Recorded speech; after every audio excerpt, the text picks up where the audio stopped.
Hello, everybody. I'm trying to untangle. Once again, I'm trying to untangle my earbuds here so I can test the audio. I think everything's working though. But hello. We'll start in 38 seconds or so. Let me just make sure everything is working properly. Oh, everything is going well. Awesome. So in about 27 seconds, we will start this English lesson about words to use instead of very, or phrases with the word very in it. You'll understand what I mean in a moment when I get the lesson started. In about 10 seconds, what am I doing? I'm just making sure all the right buttons are pushed. But yeah, welcome to this lesson about words to use instead of phrases with the word very. Well, hello and welcome to this English lesson where I'm going to teach you a number of vocabulary words, about 30 vocabulary words that are intermediate. Maybe some of them are a little bit advanced, and they're vocabulary words that we use instead of using the same word with the word very in front of it. So for instance, I could say it's hot out today. It's very hot out today. Or I could say it's sweltering or it's boiling. There are different ways to describe situations and things instead of always using a phrase with the word very in it. Now, there's nothing wrong with using the word very. It's a good way to use basic vocabulary to emphasize something. But sometimes you want to sound a little more fluent. You want to have more vocabulary at your fingertips to use in different situations. So in this English lesson, I'll teach you about 30 words, I think 31 words that you can use instead of just adding very to another word. Hey, before we get started though, a couple of things. Am I doing something wrong? I don't think I'm doing something wrong. Who knows? It's kind of a strange morning for some reason. I was up super early, so I might be like extra hyper, but not because I'm well rested, but because I woke up too early. But hey, we're going to look at that. If you have any questions during the lesson, please use the link in the chat or that's in the description below to ask that question. And I will do my best to stop during the lesson and answer those questions. Please have fun English conversations in the chat with all of the other people who are here. Members are especially helpful. People whose names are green are usually especially helpful with helping out people who are maybe new here. But yeah, we're going to look at words that I don't want to say advanced vocabulary. It's more like intermediate. I will say this, all of the words I'm teaching you today are very common words if you are having an English conversation. These are not like words that we don't use. These are common words. Sometimes I'll see an English lesson where someone's teaching words and I'll think, we don't really use those words that often in real life. But these words are all words that you would use in real life. Mode says audio and video are good. Nightbot is behaving. Nothing seems to be wrong. Awesome. Kian says hello. Hafia says extra hyper not because of waking up early. I know that feeling, jittery and all. Yeah, I wonder if I'll crash later today. When you crash, it means you're like very energetic, and then at some point in the day, you're less energetic. Anyways, should we get started? Let's do it. Excruciating. This is a hard word to say. And as I mentioned, these are words we use. When something is excruciating, it means it's very, very painful. So you can see this man is holding his shoulder. I actually have a sore shoulder right now. It's just a little bit painful though. It's not extremely painful or very painful. But if I had a really bad injury, I might use the word excruciating to describe it. Oh, the pain is excruciating, or this is excruciating. You can also use it to describe a situation that's painful. Maybe you go to see a play and it's very, very boring. It's painful to watch. You could say it is excruciating. I'll say the word one more time, excruciating. Kind of a tricky word to say, but definitely a way to describe something that is very painful. I feel bad for this man. I also chose this picture because I really like his shirt. If I could find a place to buy that shirt, I would buy that shirt. What a beautiful blue short-sleeved button-down collar shirt. I got to find that shirt somewhere. Basic. So when something is basic, it's the same as saying it's very simple.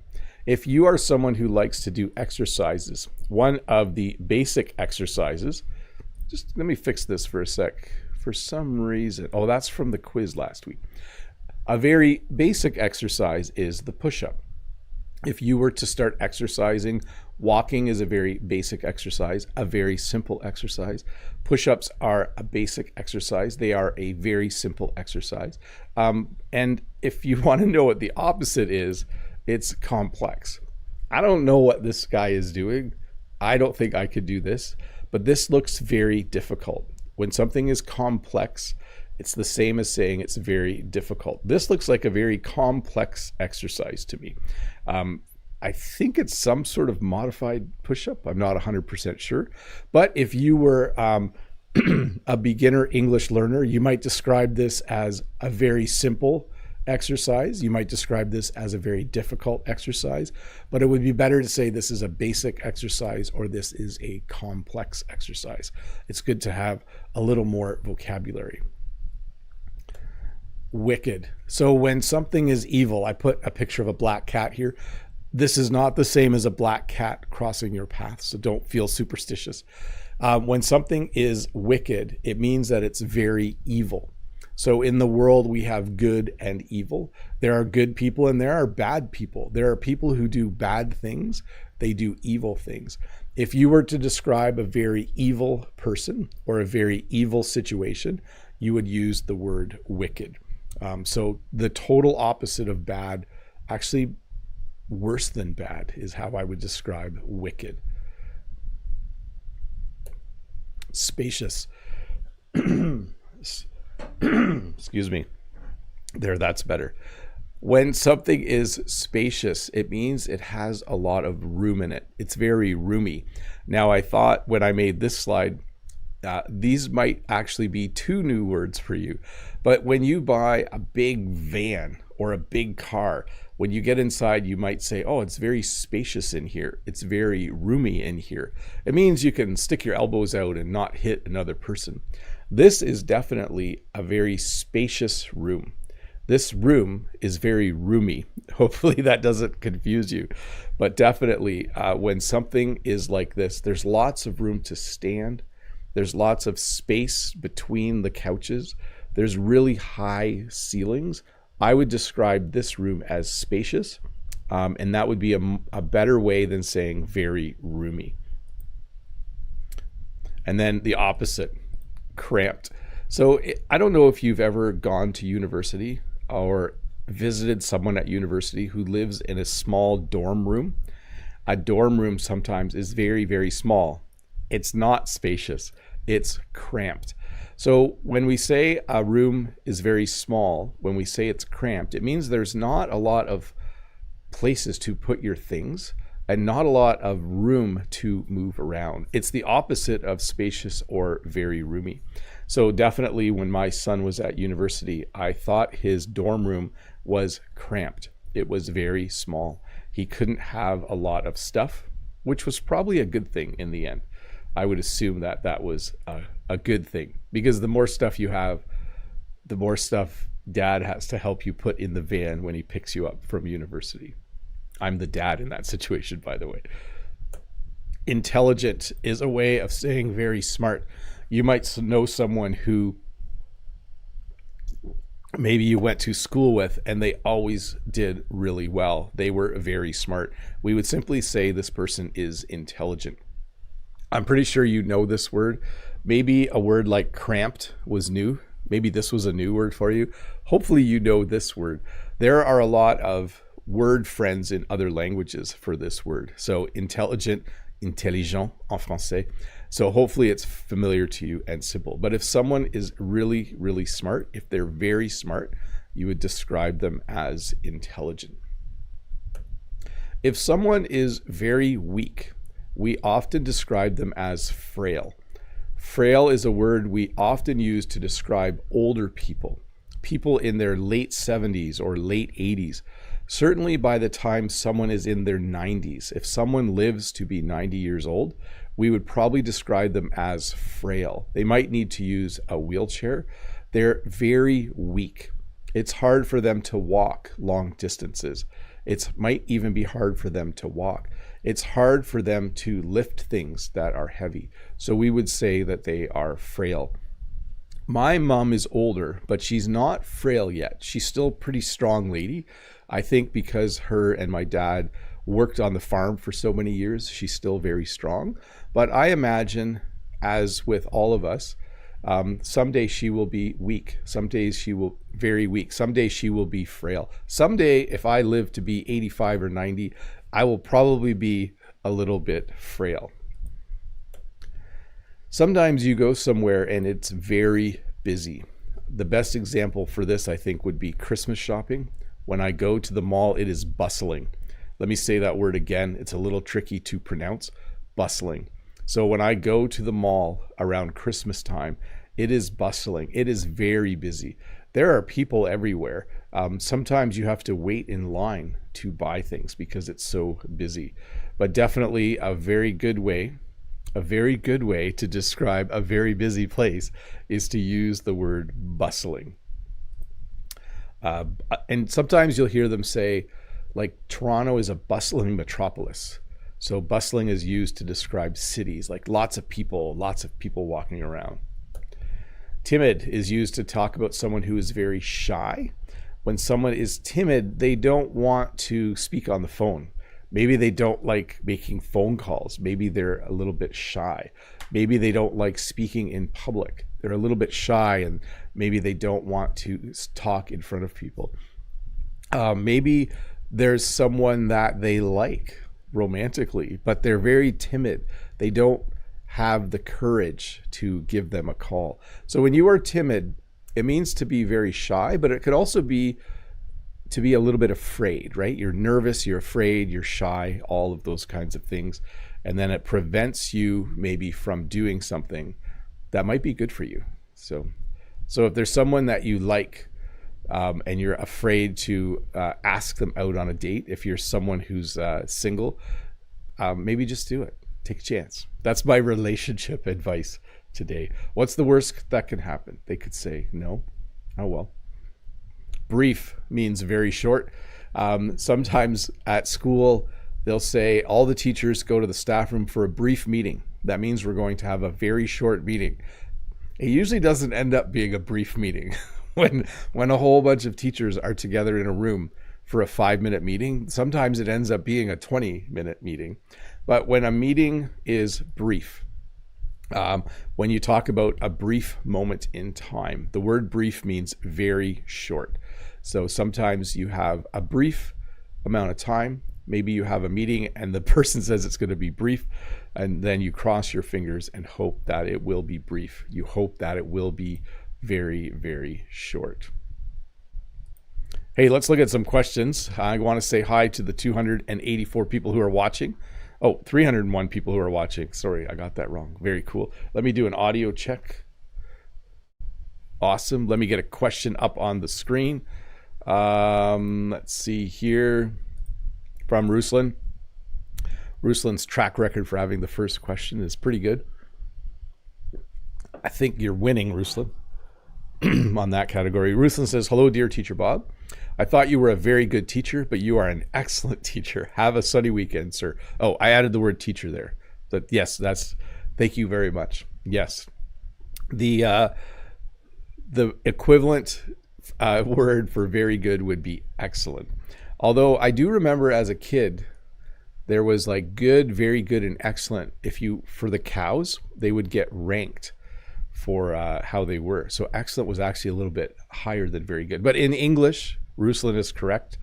Very good is the same as excellent. Hung says, hi, space exploration is, and here's your options. Captivating, engaging, fascinating. I would choose fascinating. Space exploration is fascinating. It's something I'm very interested in. Which word makes the strongest impression on the audiences? Do you know any other words? Thanks. So I would definitely use fascinating. Like you could say the moon is captivating, right? It draws your interest, or a work of art is captivating. When something's engaging, I would probably use it to describe a TV show or a play. It was very engaging, or a person can be very engaging. They're fun to talk to. But I would choose fascinating of all the words you gave there, Hung, to describe that. From Viet, the view was remarkably beautiful. Does the word remarkably and noticeably have the same meaning, sir? Do you often use them in informal talks? Thanks. So first of all, we do use both of those words, definitely. Like, it was remarkably fun going out the other night. It was noticeably hotter today. So they're not the same. So remarkable, or when you describe something as with the word remarkably, means it was like better than average in a good way. Like if I say the play was remarkable, or it was remarkably fun having people over the other day for a campfire, it means it was good in a good way. Noticeably can be good or bad. I think like it was noticeably hot today, or it was noticeably colder today, or it's noticeably warmer this month than most months. So it's just a way to emphasize, and doesn't really have a negative, or doesn't really have just a positive. Like noticeably can be positive or negative. Marina, I quickly pre-read this one and there's a swear word in it. Marina says, hello, Teacher Bob. Hope you're doing well. Instead of you have a very nice hair, you would probably say you have nice hair, or you have a nice haircut. Okay. Can I say you have damn nice hair or a damn nice haircut? No. You can. It's grammatically correct the way I said it, but you are choosing to use a word that some people might find offensive. Okay. So be careful with that one. If you are with friends speaking English and you're comfortable using words that are swear words, you could say that, but it just in a general conversation, I wouldn't say that. Hamza says, hello, my teacher, nice topic. My listening, Hamza from Palestine. Hello, my teacher, nice topic. My listening is level B1. My speaking is level A2. My reading also A2. My writing is level B1. Very cool. Often that is the case. I would think you'd be able to get your reading up to B1 pretty quickly if you worked at it, for sure. From Judith. Hi, Judith. Hi, Bob. Can you say a sentence which only implies the use of very? I mean, the sentence just gives a hint. You also could use very in the sentence. Thanks. Could you say a sentence which only implies the use of very? I'm trying to think. Like, no, I can't think of one off the top of my head.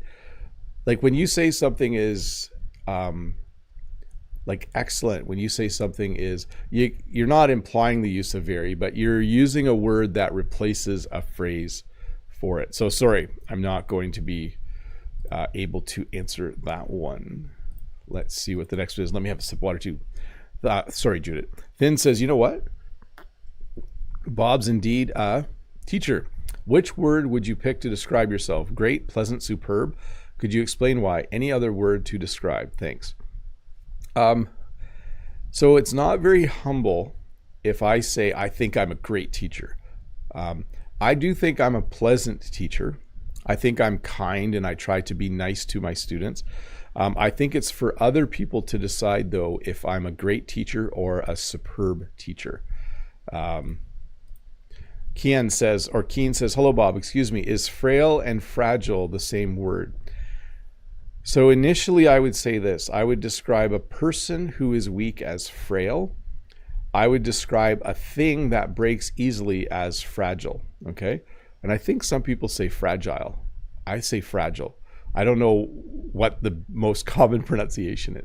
So again, a very old person, I might describe as frail.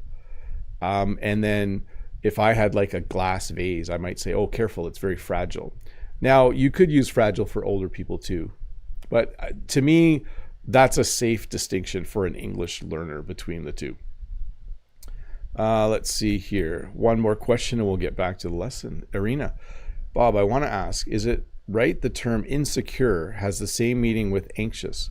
Because I've heard it much in this time. Has it transformed to a very wide situation? So when you're insecure, it means you're not confident. It means you're not sure. So it isn't exactly the same as anxious. Like, let me see if I can think of a situation. Like when I'm feeling insecure, it means I have to do something and I'm not feeling confident about it. Like I don't feel like I'm the best person. Like as a teacher, if I felt insecure, it would mean I don't think I'm going to do a good job. So there's probably a lot of variations here, but to me, anxious is a little more like being nervous and a little bit afraid. And insecure would be more like lacking confidence. That would be my on the spot definition of the two. Hopefully that makes some sense. Let's see here. Let's get back to the lesson. Deafening. This is a word we use to talk about something that's very, very loud. I went to a concert a couple years ago and it was deafening. Jen and I were close to the front. It was a street concert and the speakers were gigantic and the music was deafening. So that simply means it was very loud. In this picture, you can see an airplane taking off. If you stand close to an airplane, like this airplane when it takes off, the sound would be deafening. It would be very, very loud. When you go somewhere loud, you should wear earplugs to protect your hearing, especially if the sound is deafening. Ancient. This is a word we use to describe something that is very old. Sometimes when they are doing an archaeological dig, there's a good word for you. An archaeological dig is when they dig up the ground to find ancient artifacts. There's another word for you, artifacts. They look for very old things. Maybe they find very old swords or shields or pottery or little bowls. They look for ancient things. Things from not just 100 years ago or 500 years ago, things from 1,000 years ago or 2,000 years ago. They are looking for very old things. They are looking for ancient things. And you can use this to describe people, but it's a very negative way of describing people. Like, oh, the guy is ancient. Like someday, if I'm 65 and still teaching at school, the students might think I'm ancient. They might think I'm very old. Again, not a nice way to describe someone, but some people do describe old people that way. Transparent. When a person is very open in the sense that they share a lot about their life very easily, they're easy to talk to, and they'll talk about anything. They'll talk about news in their family. They'll talk about any subject with ease, and nothing is off limits. When something's off limits, it means someone doesn't want to talk about it. So when you know someone like that, we say they're very open. We say they are transparent. I work with some people who are very open. They're very transparent people. What you see and hear is exactly who they are. They don't act fake. They are very transparent and very open. Wealthy is used to describe someone who is very rich. This is not me, but if you have lots of money, you are very rich. If you have lots of money, you are wealthy. So you can say, oh, my brother is wealthy, or my uncle is wealthy, or my aunt worked hard her whole life and she is very rich. She is wealthy now. But no, this doesn't describe me. I'm the guy that makes enough money to pay all the bills every month. And that's it. I think that's how most of us live our lives. You work, you pay the bills, and hopefully there's a little bit of money left over to do something fun. Terrifying and terrified. Let me explain the difference. So when something is terrifying, it's very scary. This is like an old abandoned building. This building is terrifying. To me, this is very scary. If I was in a building like this, I would not enjoy it, okay? I would describe it as terrifying. If you go on a roller coaster at an amusement park, maybe that would have been a better picture. It might be terrifying. It might be very scary. But if I'm describing how I feel, if I was in this building, I would be terrified. I would be very scared, okay? I think I did a lesson on this a while ago, and I should probably do another one because it's easy to get these words confused, right? Like if I was to say, I'm terrifying, that means people are afraid of me. But if I say I'm terrified, it means I'm actually very scared. So again, One more time. If something is terrifying, it is very scary. If you are terrified, you are feeling fear. You are very scared. Gleaming means very shiny. A long time ago, I had a motorcycle, and if you used chrome polish on the motorcycle, it was very shiny. It was gleaming. When the sun hit the chrome parts of the exhaust and the engine, it would shine very brightly. It was very shiny. So we would say that it was gleaming. This might be a new word for you, gleaming. But yes, I like to wash my motorcycle every Saturday. This is a long time ago. How long ago now? 40 years ago? No, 35 years ago. I had a motorcycle. Am I doing my math right? No, it might have been 30 years ago. I had it for 3 years. By the way, I think I've said this before. I sold it for more money than I bought it for, or the same money. Yeah, I think I bought it for 700 and sold it for 700. Well, I'm kind of ancient now. I might be remembering wrong. But anyways, when you polish something, eventually, if it's very shiny, we would say it's gleaming. Apparently, this is a very hard to find stamp. This is a rare stamp.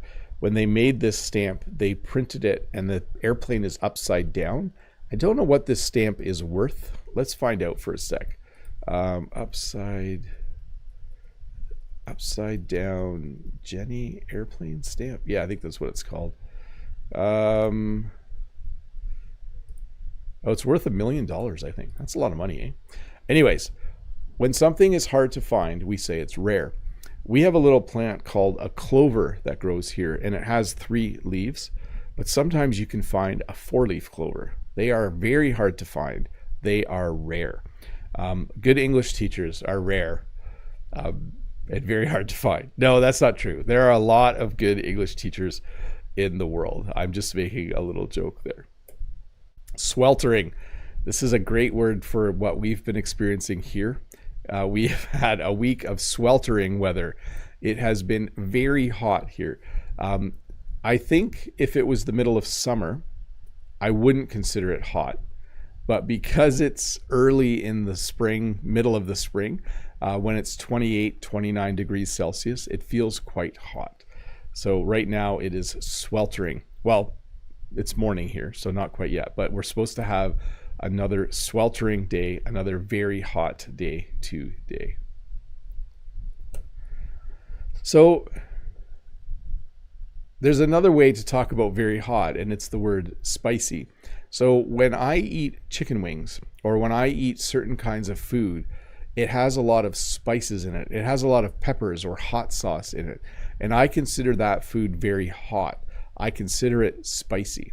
We sometimes use the word hot and spicy together, but generally in North America, if you say you're going to go out and eat spicy food, you usually mean you're going to eat food that's very hot, food that has a lot of, I'm trying to think of maybe a lot of chili powder, maybe a lot of chilies or peppers in it, maybe some jalapenos or some ghost peppers were used to make whatever you're eating. So sometimes when you order food, you order it and you say, just make it a little less spicy if you don't like spicy food. I'm sure many of you are from countries that love eating spicy food. And if I visited your country, I might find the food very hot or spicy. Starving. So this is an interesting word because starving kind of has 2 meanings. It has a serious meaning, and then it has an informal meaning as well. The serious meaning is that someone is not getting enough food. So in some parts of the world, there are people who are starving. It's a serious situation. We need to help and make sure those people have food. But in informal English, we also use it to talk about being very hungry. I might come home from work and say to Jen, oh, I'm starving. What's for supper? Or Jen might come in from the field and say, oh, I'm starving. Did you make supper? And we simply mean that we are very hungry. So again, 2 meanings of the word. The serious, real meaning would be people who legitimately don't have enough food.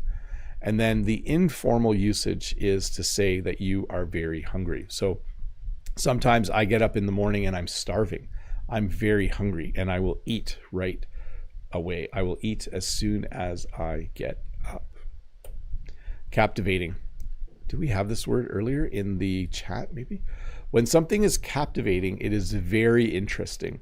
There's probably a lot of different words for very interesting, but if you go see a movie and say it was captivating, it means it was very interesting.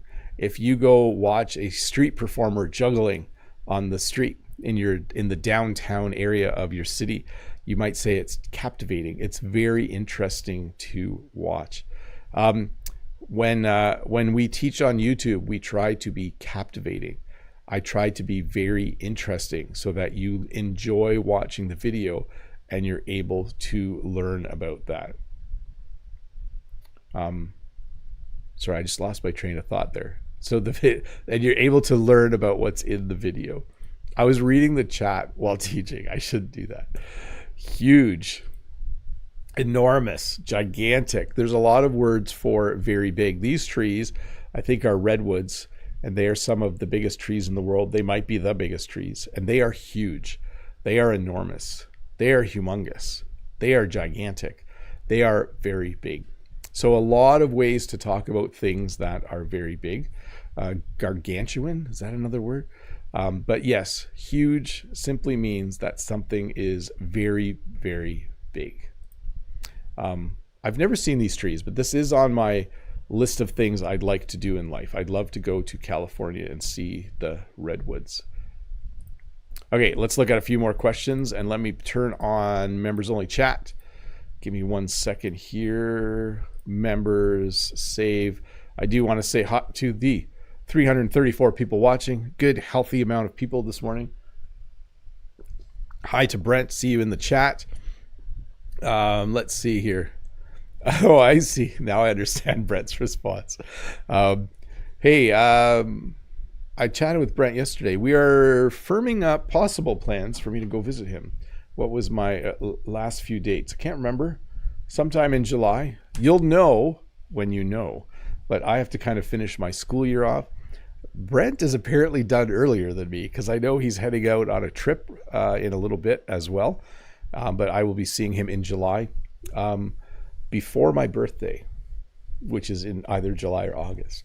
But anyways, I'll give you some more details about that, and Brent will give you a few more details at some point as well. Let me get a question on the screen. Oh, did I skip a question? Let me just check for a sec. Yeah, I'm good. So if you're a member, you can ask questions in the chat, and I will answer these questions. Ali says, hi, Bob. It's nice to see you again. So my question is, can I get Band 7 in IELTS exam after finishing upper intermediate level, and how long does it take to prepare? It's different for different people. I would say this, if you've never taken an English test before, the best thing to do is to take an English test, and then you will know. Sometimes it's good to take more than one test. When I did my first French test, I tested for my B1. I was pretty sure I would get B1. I didn't want to attempt B2, so I took the B1 and did quite well. And then I knew what I needed to do to get ready for my B2. It took me 1 year, so I worked for 1 year before I took my B1, and then I worked hard for another year before I did my B2. But results will be different for different people. So I don't know your situation, but I would say try to figure out where you're weak and hire a tutor. There's a link below if you want to hire a tutor who specializes in training you for that. Okay, let's see here from the chat. Very safe response. Happy assist to Brent. Yes. Sita says, hi, Bob. Hopefully everything is fine there. I'm on my way to work. Well, I hope you have a good day at work. I will be on my way to work in a little bit as well. Kind of a different day today. I'm going on a field trip and a couple other things are happening, so should be fun. Hafia is visiting during Bob's birthday. Can't really say. We'll see. Lolly Lolly says, thanks to Mode. Sita says, hello to all my friends, including Brent. Missing that day in April, Brent. Yes, Brent actually went to Brazil and visited. Very cool. Let me get another question on the screen here, people, while I wait for members. Oh, Pedro, yes. Oh, what am I doing here? Questions. Hey Bob, I know it's off topic, but I'd like to know about your channel, Things Bob Isn't Good At. Will you continue to publish videos on it? Thanks, sir. Probably not. I don't know, maybe someday. It was just something I started for fun, but Jen and I talked about if we were going to do another YouTube channel, we thought it would be a better idea to do a YouTube channel about the farm. So that's the direction that we went on that. We decided that instead of doing a YouTube channel where I talk about things I'm bad at, we decided we would do a YouTube channel about the farm. So I'll put a link in the chat for you. Jen's channel. To Jen's channel. So there's only so much time in a day. And we thought this would be a nice thing to do because people often ask about the farm and people would like to see more about what's happening on the farm. So we decided it would be fun to do a YouTube channel about the farm. So we're going to do that for this year. Sorry. I'm going to obviously keep doing all my English stuff, live stream next Friday and Saturday, all that. But wow, that's annoying. I talk for a living, so maybe I should get some vocal training. Anyways, that's where our energy is going. Let's see here. Lots of questions in the chat. Let me get caught up. Freddie says, Bob, what expression with very would you use if you had to downsize the words awesome or amazing? Probably very cool. Like, oh, your car is very cool. Your car is amazing. Your car is awesome. Merci d'avance, by the way. Don't be too humble. Describing yourself as a very great teacher will be right. Thank you.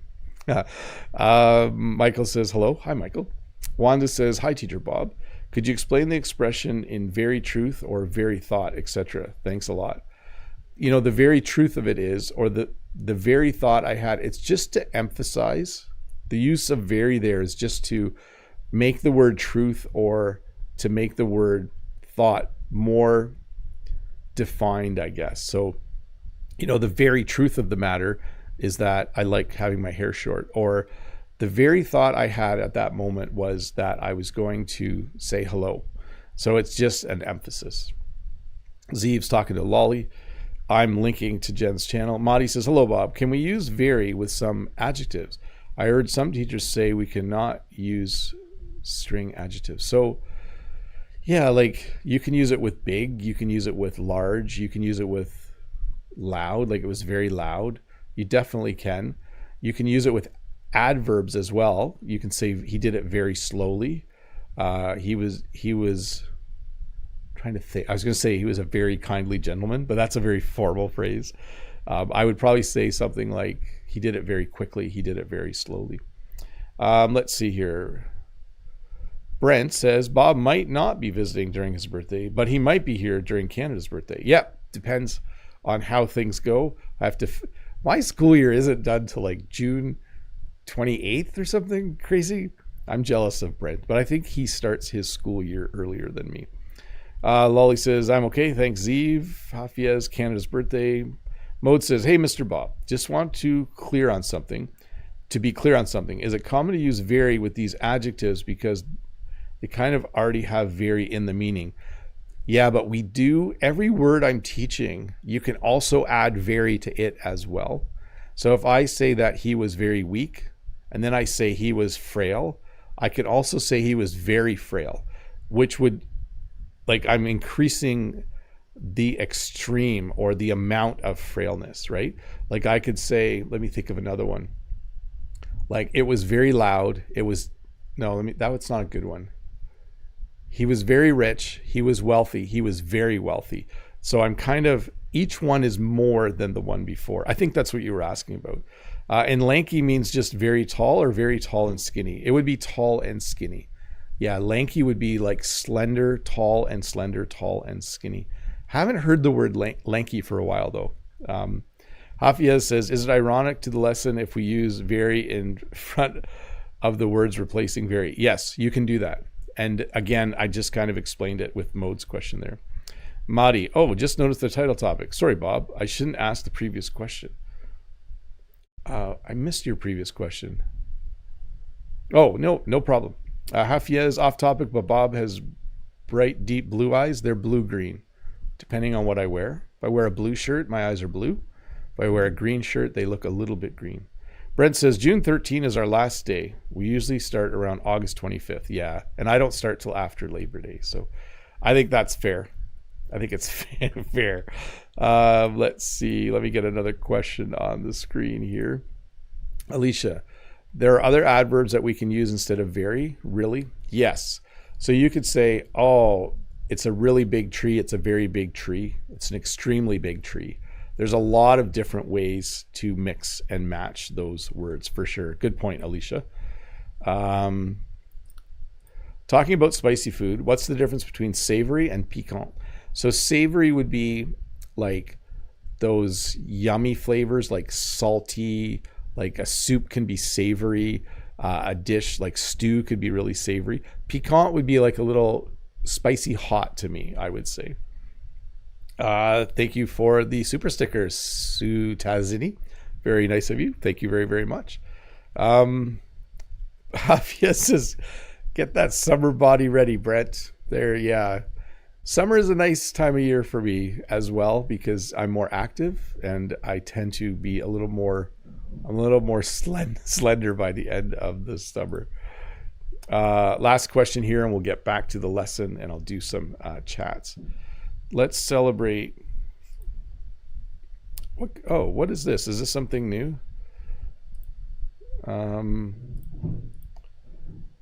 There's a new button that popped up. I have to check it out.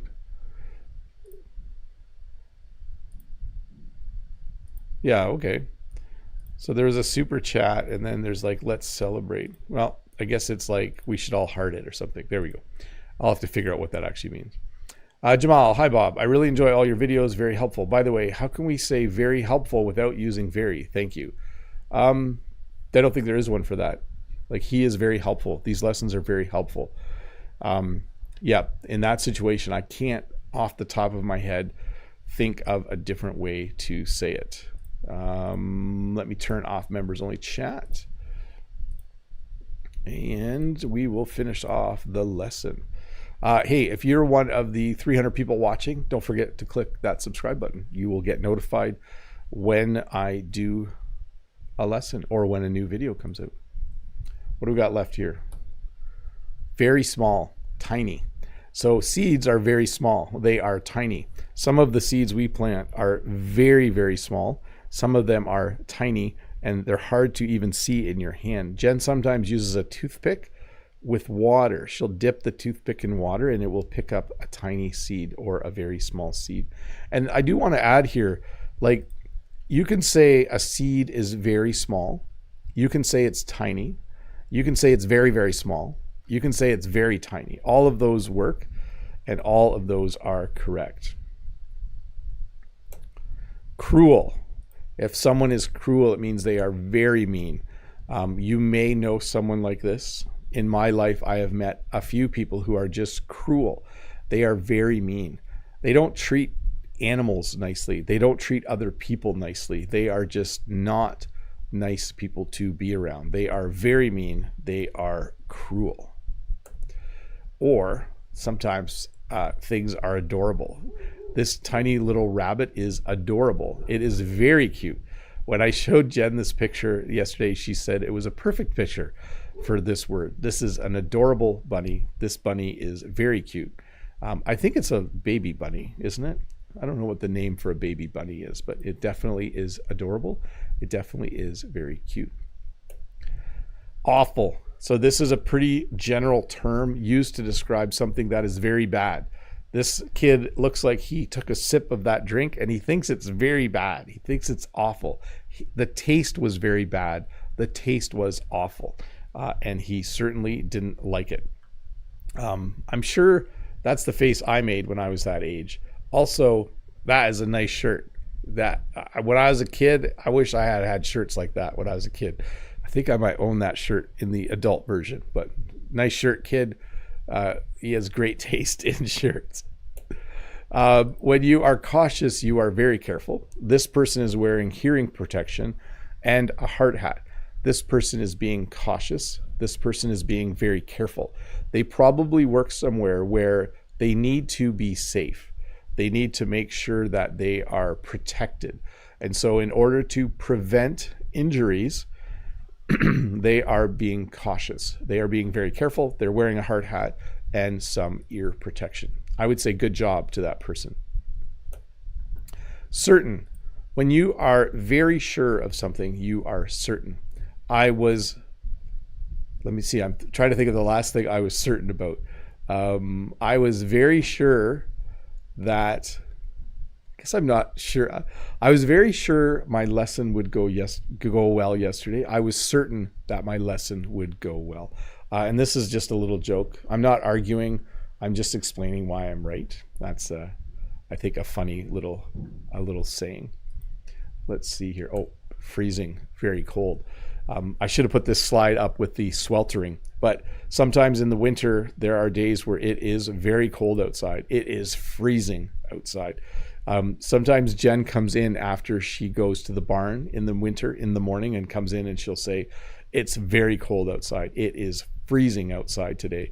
You'll want to wear a winter coat when you go outside today. It is freezing. It is very cold. I kind of miss this, by the way. I miss this time of year. I mean, I do love how, if you watch my short lesson on my other channel today, it's just very green outside, but definitely I do miss scenes like this. It is fun in the winter when it's very cold, when it is freezing. Hey, let me just read the chat for a bit and let me wrap this up and then I can go to work. Madi says, can I use he's slim or he's skinny? Because I don't know if some adjectives are offensive and can't be used positively. So Madi, generally, unless you know a person well, we don't talk about their body at all. Certainly not to them. But if I was talking to Jen about someone, I might say, he's really skinny, or wow, he's put on weight. That's kind of a gentler way to say that someone is big. But when you're talking about someone's body, you don't generally in a conversation talk about how someone looks. Let me see here. Mode says, probably a lot of advanced English words come from French. Oh yeah, you're talking about piquant. I missed the connection on the subway. Sorry for not responding to my friends. I'm sorry you missed your connection. Light Songs channel says, hi Bob, I subscribed to your wife's channel after the first video. Jen is a great woman. Yeah, thanks for doing that. Jen was very, very thankful that so many people came and watched her videos last week. So I shared on my channel that Jen had a channel. You might have saw that post. I'm going to share it here again just so that people can see the link if they want to go have a look. Jen was very, very appreciative that people came and watched and some people subscribed. It was very cool. You guys are awesome, by the way. Thanks for doing that. Let's see here. I should wrap this up, right? Yes, I should definitely wrap this up and go to work. I should say bye. I just like reading the chat right now. It's kind of fun. Oh, très bien. I could do a lesson on les mots on peut utiliser en place de très. I don't know if that was perfect French, but well-to-do is definitely another way to say wealthy. Not healthy, sorry. Wealthy. Oh, yes, wealthy. If someone is wealthy, you would say they're well-to-do. Yeah, he's very well-to-do. He's earned a lot of money in his life, and he's very well-to-do. But hey, thanks for watching, everybody. This lesson will come out in a shorter version in a few days, a couple days. It's great to re-watch it, okay? I know a lot of you do that. Sometimes you don't even need to watch. Sometimes you can just listen. But I will remove all of the comments and turn it into a pure lesson. And it will be about 20 to 30 minutes long, usually around 24, 25. Please do watch it again. It is very good for your long-term recollection or memory of these words, okay? Repetition in languages is just good. So in a couple of days, when you see the lesson-only version of this video come out, do take the time to watch it. If you're interested in flowers and farming, I'll put a link again to Jen's channel in the chat. Jen really, really appreciates when people watch her videos. She's hoping that the channel will grow and be, it's not an instructional channel, it's more of a channel to experience what Jen and I experience most days on the farm, just to see and hear some of the sounds of the flower farm. So if you do want to go check that out, do that. It was fun. What's coming up for me? There will be a new lesson Tuesday. There will be a live lesson next week, Friday. And there will be a live lesson on June 1st. So not tomorrow, but in a week and a day on June 1st, there will be a live, hopefully outdoor lesson. Anyways, thanks everybody for watching. Have a good day. You guys are awesome. I'm going to have a sip of water and say bye to everyone. Bye, everyone. Did you see how I did exactly what I was going to say? I was certain that I would do exactly what I was going to say. I was very sure. Let's see. Freddie Wolf says, bye, Bob. Thanks for the amazing lesson. Have a great Friday and weekend. You too, Freddie. I hope you have a good weekend. I know it's evening or afternoon for you already there, or mid-afternoon. Lolly Lolly says, bye, everyone. Bye, Madi. Bye to Jamal. Bye, Wanda. Bye, Samuel, Cat Diary, Piaporn, Madi, Andras, Mimi, Kawakawa, Judith. Bye to everyone. Bye, Hafiez. Bye, Unsel. Hi, Unsel, and bye, Unsel. Good to see you. Bye to Ivan. Bye to all of you. You guys are awesome. If you have some time and don't have anything to do, go check out Jen's channel. Have a look at what she is doing. Have a good end to your school year, Brent. We're counting down the days right now. I think we have 18 days left of regular class, and then exams, and then meetings and graduation. So it will be a few weeks yet, but not a lot of days of actual teaching left. It's going to go quickly, I think. Anyways, bye everyone. You guys are all awesome. Have a great weekend. See you.